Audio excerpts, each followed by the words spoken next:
नमस्ते दोस्तों, मैं पप्पू शर्मा कोडिंग शर्मा की इस चैनल पर आपका स्वागत करता हूं। आज का वीडियो आर्य सवाल के अंक गणित के ऊपर रहने वाला है और जिसके अंदर हम अनुपात समानुपात को जो डिस्कशन कर रहे थे उसी का आज हम पार्ट 3 वीडियो के माध्यम से अगले टाइप को इस वीडियो के माध्यम से लेके आए हैं।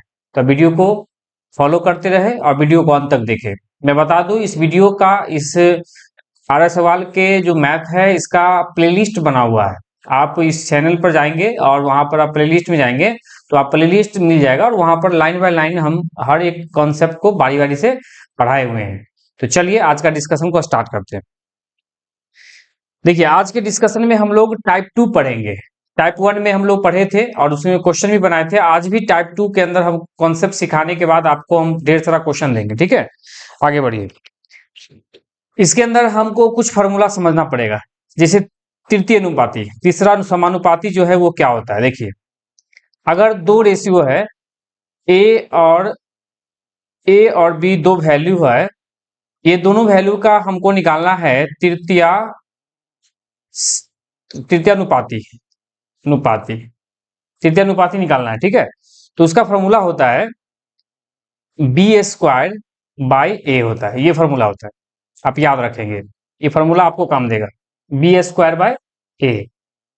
ठीक है, उसी तरह एक और फॉर्मूला होता है ये मध्यानुपाती मध्यानुपाती मध्यानुपाती का फॉर्मूला होता है root under A B, A into B. मतलब ये दो ए और बी दो वैल्यू है, ए और बी दो वैल्यू है ना, ए और बी दो वैल्यू है तो उसका मध्यानुपाती रूट अंडर ए बी होता है। ठीक है, तृतीयानुपाती का फॉर्मूला बी स्क्वायर बट्टा ए हुआ। उसी तरह चतुर्थानुपाती निकालते हैं। चतुर्थानुपाती आपसे पूछा जाता है, चतुर्थानुपाती निकालते कैसे है। जैसे देखिए A ratio B ratio C, चतुर्थानुपाती निकालते हैं। ये सिंपल कॉन्सेप्ट है, अंदर वाले को अंदर से और बाहर वाले को बाहर से। यही चतुर्थानुपाती वैल्यू होता है, जो वाट लगाए यही होता है, ये निकालना होता है। तो इसका फॉर्मूला बता चुके हैं कॉन्सेप्ट कि अंदर वाले को अंदर से बाहर वाले को बाहर से गुना करेंगे तो चतुर्थानुपाती हमको निकल के आ जाएगा। ठीक है, तो उम्मीद करते हैं ये तीनों फॉर्मूला आपको समझ में आ गया, तीनों कॉन्सेप्ट। अब हम इस क्वेश्चन को सॉल्व करते हैं। देखिए, क्वेश्चन में क्या कहा है, 0.8 और 0.2 का तीसरा अनुपात समानुपात निकालना है, मतलब वही तृतीयानुपाती। तो तृतीयानुपाती का फॉर्मूला मैं बताया हूं, तृतीयानुपाती तृतीयानुपाती का फॉर्मूला बताया है बी स्क्वायर बाय ए। मतलब बी का वैल्यू हो जाएगा 0.2 इंटू 0.2 और डिवाइड बाय ए का वैल्यू हो जाएगा 0.8। बी स्क्वायर का मतलब दो बार लिख दिए, 0.2 इंटू 0. मतलब ये ए है और ये बी है, तो ए का वैल्यू बी स्क्वायर बाय ए था तो 0.2 इंटू 0.2 डिवाइड बाय 0.8। अब इसको काट दीजिए। अगर ये हम पॉइंट हटाएंगे दोनों, नीचे एक पर दो जीरो आ जाएगा, ये पॉइंट हटाएंगे नीचे ऊपर में एक जीरो आ जाएगा, इससे ये कट गया। अब देखिए, दो से काटेंगे 4 बार में कटेगा, ये दो से काटेंगे 2 बार में कटेगा। क्या हो गया, 1/20 हो गया। 1/20 को हम क्या लिख सकते हैं, 20 से एक में जब भाग लगाएंगे, आप अभी तो आंसर ये हमको लग रहा है, लेकिन देखिए आप पहले पॉइंट देंगे, जीरो नहीं लगेगा, फिर से जीरो देंगे, एक और जीरो आ जाए, 5 बार तो लगेगा, 20 पंचे 100 कट गया। तो ये 0.05 इस क्वेश्चन का तीसरा समानुपाती है। उम्मीद करते समझ में आ गया होगा। आगे बढ़िए, मध्यानुपाती का मैंने फॉर्मूला बता चुका हूं। मध्यानुपाती का फॉर्मूला होता है रूट अंडर ए इंटू बी। ये जो वैल्यू है ये ए है, ये वैल्यू बी है। तो देखिए कैसे निकलेगा, रूट अंडर 1.21 इंटू 0.09। इसको कैसे तोड़ेंगे वो देख लीजिए। अगर इसको एक लाइन में मौखिक तोड़ना है तो भी टूट जाएगा, लेकिन इसको पूरे कंसेप्ट को अगर साफ समझना है, देखिए सिंपल है। पॉइंट हटाएंगे नीचे 100, पॉइंट हटाएंगे नीचे भी 100। अब आइए, अब रूट में से दो गो 100 है तो एगो 100 निकल जाएगा। ऊपर देखिए 21 का जब रूट निकालेंगे तो 11 होता है, 11 11 है 121। मैं बता दूं, मैथ को सही करने के लिए आपको स्क्वायर रूट याद करना पड़ेगा 1 से लेके 50 तक। मैं आगे परसेंटेज चैप्टर पढ़ाऊंगा तो वहां बताऊंगा कि फिर याद करना पड़ेगा। उसके बाद क्यू रूट कम से कम 1 से 30 तक आप याद कर लीजिए। टेबल भी कम से कम 1 से 20 तक आपको कंठस्थ होना चाहिए, तो आप फटाफट कैलकुलेशन कर सकते हैं। इंटू 9 का रूट निकालेंगे तो 3 3 जा 9 होता है। मतलब क्या आ गया, 11 तिया 33/100। जब 100 से 33 में भाग लगाएंगे तो आ जाएगा 0.33। यही आंसर है, इस क्वेश्चन का यही जवाब है। ठीक है, ऑप्शन नंबर 2। तो उम्मीद करते हैं ये क्वेश्चन समझ में आ गया होगा। ठीक है, आगे बढ़िए। अगला क्वेश्चन है चौथा अनुपाती। देखिए चौथा अनुपाती बता चुके, 12, 16 और 18 का चौथा अनुपात निकाला है। तो 12 रेशियो 16 रेशियो समानुपात 18, और यहां पर हम लोग चौथा अनुपात में उसको वाट कर लेते हैं। कैसे निकालें? अंदर वाले को अंदर से, बाहर वाले को बाहर से। तो 12 गुना वाट बराबर क्या हो जाएगा? 16 गुना 18। वाट का वैल्यू निकालेंगे तो क्या हो जाएगा? 16 गुना 18 और बट्टा 12 काट दीजिए। 4 से कटेगा, 4 चौको 16, 4 तिया 12, 3 से काटेंगे 6 3 18, 6 चौको क्या हो गया? 24 हो गया। यही आंसर है ऑप्शन नंबर 2, चौथा अनुपाती निकल गया। ठीक है, उम्मीद करते हैं ये क्वेश्चन समझ में क्लियर हो गया। आगे बढ़िए। अब ये क्वेश्चन आप बनाएंगे तृतीय अनुपाती, बी स्क्वायर बट्टा ए, माने 24 गुना 24 बट्टा 16 हो जाएगा। करिएगा, सॉल्व कीजिएगा, आंसर आप कमेंट कीजिएगा। अगला है चौथा अनुपाती, ये आप अभी जस्ट बताए हैं, इसको भी बना के आप कमेंट करिएगा।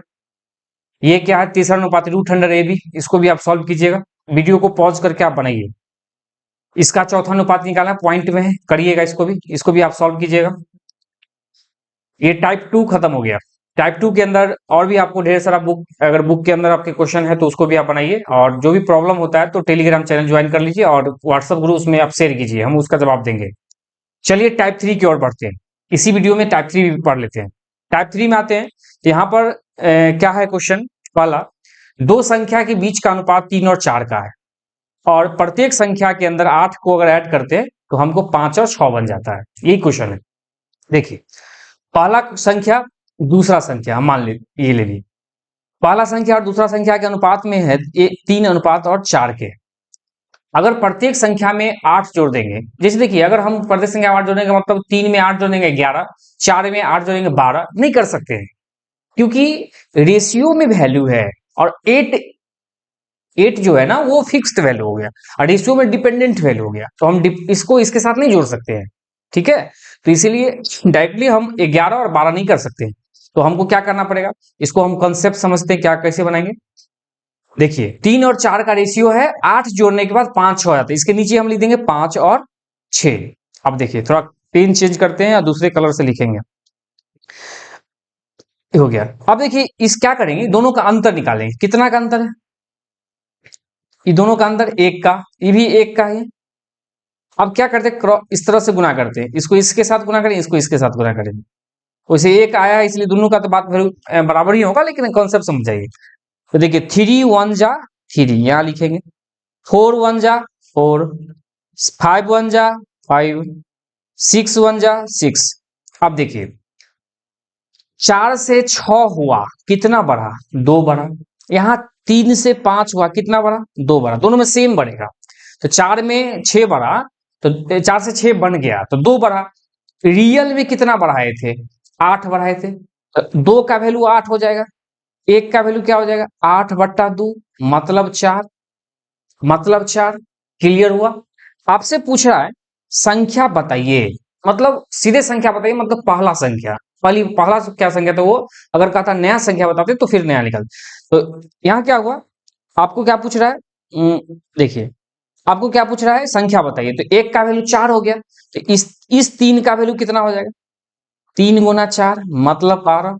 इस 4 का वैल्यू क्या हो जाएगा? 4 गुना 4 माने 16, मतलब संख्या जो आपके पास प्राप्त हुआ 12 और 16, यही इस क्वेश्चन का जवाब है, ऑप्शन नंबर सी। उम्मीद करते हैं ये कॉन्सेप्ट क्लियर हुआ होगा। हम एक क्वेश्चन और भी बनाएंगे तो और डिटेल क्लियर होगा। पेशेंस बना के मैथ पढ़ना होता है, प्रैक्टिस ज्यादा करना होता है, तभी मैथ आपका अच्छा होगा। आगे बढ़िए। अगला देखिए, कहता है 11 और 15 में दोनों मदों में से कौन सी संख्या घटाई जाएगी 2 और 3 बन जाएगा। देखो देखिए कैसे बनेगा, 11 और ये 15 है, 11 और 15 है, 2 3 बनाना है। ठीक है, आइए कैसे बनेगा देखिए। अब यहां पर देखिए दोनों का अंतर कितना का? 4 का। यहां दोनों का अंतर कितना का? 1 का। अब देखिए अब क्या हुआ, इसको इसके साथ गुना करेंगे, ये हम लाइन पाड़ने का मतलब इसको इसके साथ गुना करें। आइए देखिए 11 1 जा 11 माने 11 1 जा 11, 15 1 जा 15, 4 2 जा 8 हुआ, 4 3 जा 12 हुआ। देखिए तो कितना घटाया गया है, तो कहिएगा क्या, 3 घटाए हैं। कितना घटाए, 3। यहां भी कितना घटाए, 3। तो दोनों में सेम घट रहा है, इसका मतलब 3 ही घटाए हैं। मतलब 11 और 15 में से, रेशियो में से 3 ही घटाए हैं दोनों में से, जिससे 2 3 बन गया। तो ऑप्शन नंबर क्या हो जाएगा, आंसर 2 हो जाएगा। उम्मीद करते हैं समझ में आ गया हो। इसका आंसर 2 है, मतलब आंसर 3 है, ऑप्शन नंबर 2 है। क्लियर हुआ। तो थोड़ा सा और चलते हैं, आगे बढ़ते। अब ये क्वेश्चन देख लीजिए, ये क्वेश्चन वही सेम है, लेकिन फिर से इसको हम समझ लेते हैं, फिर से देख लेते हैं। कहता है दो संख्या 7 और 11 के अनुपात में है, प्रत्येक में 7 जोड़ना है और 2 3 बनाना है। ठीक है, तो छोटी संख्या ज्ञात कीजिए। देखिए सबसे पहले बात करेंगे फर्स्ट और सेकेंड। 7 और 11 के अनुपात में है, 7 अनुपात 11 है। 7 जोड़ते हैं, डायरेक्टली जी 7 जोड़ देंगे। 7 जोड़ने का मतलब 7 4 11, 11 4 16, 11 4 15 नहीं कर सकते हैं, क्योंकि वो रेशियो वैल्यू है। तो हम इसको भी फिलहाल छोड़ चलते हैं। आइए, तो उसका अनुपात क्या 2 3 हो जाता है, तो 2 3, 2 और 3 के अनुपात। देखिए दोनों में कितना का अंतर, अब हम अंतर निकालेंगे। ये दोनों में कितना का डिफरेंस हुआ, तो 4 का। यहाँ कितना का डिफरेंस, 1 का। आइए उसके बाद हम क्या करेंगे आगे, उसके बाद हम क्या करेंगे, देखिए इसको इसके साथ गुना करेंगे, अभी तक करते आए हैं यही, इसको इसके साथ करेंगे। देखिए तो 7 को 1 से करेंगे 7 हो जाएगा, 11 को 1 से करेंगे 11 हो जाएगा, 4 को 2 से करेंगे 8 हो जाएगा, 4 को 3 से करेंगे 12 हो जाएगा। देखिए 11 से 12 हो गया, कितना बढ़ा, 1 बढ़ा। 7 से 8 हुआ, कितना बढ़ा, 1 बढ़ा। रियल में कितना बढ़ा रहे थे, 7। 1 का वैल्यू क्या हो जाएगा, 7। क्लियर हुआ, आगे बढ़िए। कहता छोटी संख्या प्राप्त कीजिए। बताइए 7 और 11 में से, ये नहीं 8 और 12 नहीं लेंगे, ये नया संख्या है, सीधा सीधा पूछा छोटी संख्या बताइए। तो हमारा पहले 7 और 11 का रेशियो हो गया, और बाद में 8 और 12 का रेशियो। आपसे पूछा छोटी संख्या, तो छोटी संख्या इसमें क्या है, 7 और 12 11 में से छोटी संख्या कौन है, 7 है। तो 1 का वैल्यू 7 है, तो 7 का वैल्यू निकाल लेंगे। 7 गुना 7 बराबर क्या हो जाएगा, 49 हो जाएगा। तो 49 ही इस क्वेश्चन का आंसर, ऑप्शन नंबर 2। उम्मीद करते हैं आपको समझ में आया होगा। आगे बढ़िए, ये क्वेश्चन आप ट्राई कीजिएगा। 7 और 13 का रेशियो है, नया संख्या 3 और 1 प्राप्त हो, 2 3 प्राप्त होता है, कौन सी संख्या जोड़ा गया है, ये सेम क्वेश्चन बता चुके हैं, ट्राई कीजिएगा। ठीक है, इस क्वेश्चन को आप ट्राई कीजिएगा, ये क्वेश्चन को भी आप ट्राई कीजिएगा, सेम क्वेश्चन है। ये क्वेश्चन को भी आप ट्राई कीजिएगा, वीडियो पॉज करके आप ट्राई कीजिए। ये क्वेश्चन देखिए, दो संख्या 11 और 19 का अनुपात है, प्रत्येक में से कौन संख्या जोड़ी जाए कि वो जोड़ने पर ये अनुपात है। सेम क्वेश्चन, ट्राई कीजिएगा। वीडियो को रोक के आप देखिए, कमेंट करिए जरूर कि हाँ सर इसका जवाब ये आया। ठीक है, और टेलीग्राम चैनल ज्वाइन कर लीजिए, व्हाट्सएप ग्रुप भी ज्वाइन कर लीजिए, मैथ को बहुत अच्छे से पढ़ना है तो। ठीक है, और वीडियो के प्लेलिस्ट को भी आप एक्सेस कर लीजिए, ऐड कर लीजिए, इससे हर वीडियो उसी प्लेलिस्ट के अंदर जाएगा, तो आपको सिस्टमैटिक ढंग से वीडियो मिल पाएगा इस विषय का। आगे बढ़िए, इसमें देखिए 40 घटा रहे, जैसे वहां 7 घटाए थे 8 घटाए जोड़े थे, यहाँ पे 40 घटाया जा रहा है। अगर इसको कहिएगा तो बना के दे देते, चलिए बनाते हैं इसको फिर से। पहला संख्या दूसरा संख्या 5 और 7 के अनुपात में है, रेशियो है। 17 और 27 हो जा रहा है, 17 और 27 हो जा रहा है। आइए देखिए 17 और 27 हो जा रहा है। ये दोनों का अंतर कितना का, 2 का। ये दोनों का अंतर कितना का, 10 का। इसको इससे गुना करते हैं, इसको इससे करते हैं, मल्टीप्लाई कर लीजिए। 10 पचे क्या हो जाएगा, 50 हो जाएगा। 7 है 70 हो जाएगा। 2 से 17 गुना के 34 हो जाएगा। 27 को 2 से गुना के 54 हो जाएगा। देखिए तो कितना घाटा, तो 27 में से 54 घटेगा तो कितना आ जाएगा, 16। 27 में से 54 घटेगा 16। रियल में कितना घटा रहा, यहाँ पर रेशियो में 16 घट रहा, रियल में 40 घट रहा है, तो 16 के बराबर 40। 1 का वैल्यू क्या हो जाएगा, 40 बट्टा 16। 4 चौका 16, 4 दाहे 40, काट दीजिए, 2 दूना 4, 5 दूना 4, माने 1 का वैल्यू क्या आया, 5 बट्टा 2 आया। ठीक है, यहाँ पर 5 बट्टा 2 आया। आपसे क्या पूछा, दोनों संख्या का अंतर बताइए। देखिए आपके पास एक संख्या 50 है, एक संख्या 70 है, दोनों का डिफरेंस कितना का, 20 का। तो 20 का वैल्यू पूछ रहा है आपसे, एक का वैल्यू 5 बटा 2, 20 का वैल्यू निकालिएगा तो 20 गुना 5 बटा 2 तो हो जाएगा 50। 50 इस क्वेश्चन का यही जवाब है, 50। अंतर पूछ रहा था। उम्मीद करते हैं ये वीडियो, ये क्वेश्चन समझ में आया। ठीक है, तो आप इस क्वेश्चन को ट्राई करिए, खुद से भी बनाने की कोशिश कीजिए, मैं साथ हूं आपके साथ। चलिए आगे, ये क्वेश्चन को आप ट्राई कीजिएगा। पहला संख्या में 8 जोड़ते हैं और दूसरा में 7 जोड़ते हैं, नहीं बनेगा। हम अगले वीडियो में पहले ये क्वेश्चन को ही डिस्कस करेंगे, फिर आगे बढ़ेंगे। इसको भी ट्राई कीजिएगा, सेम क्वेश्चन है दोनों, ये क्वेश्चन और ये क्वेश्चन दोनों सेम है। आप ट्राई करिएगा, आगे बढ़िए। हो गया, आज के लिए वीडियो यहीं खत्म करते हैं। उम्मीद करते हैं कि ये वीडियो समझ में आया होगा। आप अगले वीडियो में फिर अगले कॉन्सेप्ट को लेके आएंगे और अच्छे से खत्म करेंगे। छोटा छोटा ही वीडियो बना रहे हैं जिससे आप अच्छे से देख पाएं और फिर सारा मैथ खत्म होगा। मैं रीजनिंग भी बताया था इस वीडियो चैनल पर, आप रीजनिंग देखे होगा इनइक्वलिटी पर। आज इनइक्वलिटी का टाइप 2 भी वीडियो इस पर अपलोड करेंगे। तो थैंक यू, आज के लिए यहीं रखते हैं। धन्यवाद।